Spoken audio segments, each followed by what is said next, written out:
1588 আজি land position certificate distribute করা হয়েছে আর ক্লেমেন্ট হিসাবে বেশি আসলে বাকিখিনি স্ক্রুটিনি করে আছে গতিকে 2006 সনত ফরেস্ট ডুয়েলার্স এক্ট যেতিয়া আহিল ভারতবর্ষ এই ফরেস্ট অঞ্চলত বসবাস করা যিসকল ইলিজিবল হয় সেই সকলক ল্যান্ড সার্টিফিকেট দিয়ার কারণে ল্যান্ড পজিশন দি পেলাই এটা ন্যায় দিয়ার কারণে এটা প্রক্রিয়া চলি আছিলে আর আজি অসমৰ মুখ্যমন্ত্ৰী ডাঙৰিয়াৰ নেতৃত্বত আমাৰ গাৰ্জেন মন্ত্ৰী পীযুষ হাজৰিকা ডাঙৰীয়াৰ নেতৃত্বত বহু দীৰ্ঘদিনৰ পৰা নিখিল বড়ো ছাত্ৰ সন্থা আৰু বিভিন্ন জাতীয় সংগঠনবিলাকে যিটো দাবী কৰি আমাক এই লেণ্ড চাৰ্টিফিকেট দিয়াটো আজি আৰম্ভ হৈ গ'ল চ' গহপুৰত বা বিশ্বনাথ ডিষ্ট্ৰিক্টত যিখিনি বাকী আছে পৰৱৰ্তী সময়ত তেখেতসকলে পাব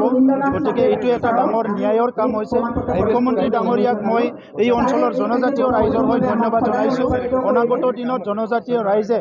ইয়াত স্থায়ীভাৱে এটা সিকিউৰ্ড এটা জীৱন পাবলৈ সক্ষম হ'ব ভূমিৰ সাৰ্টিফিকেট নোপোৱাৰ কাৰণে তেখেতসকলে PRC বিভিন্ন সুবিধাবিলাকৰ পৰা বঞ্চিত হৈ আছিলে গতিকে আজি এই ল্যান্ড পজিশন সাৰ্টিফিকেট পোৱাৰ পিছত তেখেতসকলে সকলো সুবিধা পাবলৈ সক্ষম হ'ব আৰু এই অঞ্চলটো উন্নয়নৰ এটা নতুন ধাৰা আৰম্ভ হ'ব ইয়াৰ কাৰণে আমি এই অঞ্চলৰ ৰাইজৰ হৈ সকলো জনজাতি ৰাইজৰ হৈ মুখ্যমন্ত্ৰী ডাঙৰীয়াক মই ধন্যবাদ চাওক আমিতো বিচাৰোঁ অসমখন স্থায়ী শান্তি হোৱাৰ কাৰণে যিসকলে বন্দুক লৈ আছে সকলো মেউল খুঁটিলে আহিব লাগে কাৰণ এতিয়া বন্দুক লৈ পেলাই সমাজ গঢ়াটো কিমান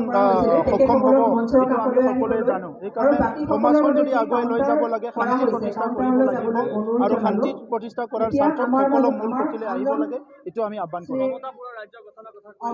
এইটো আমাৰ বিষয় নহয় এই বিষয়টো মানে কেন্দ্ৰ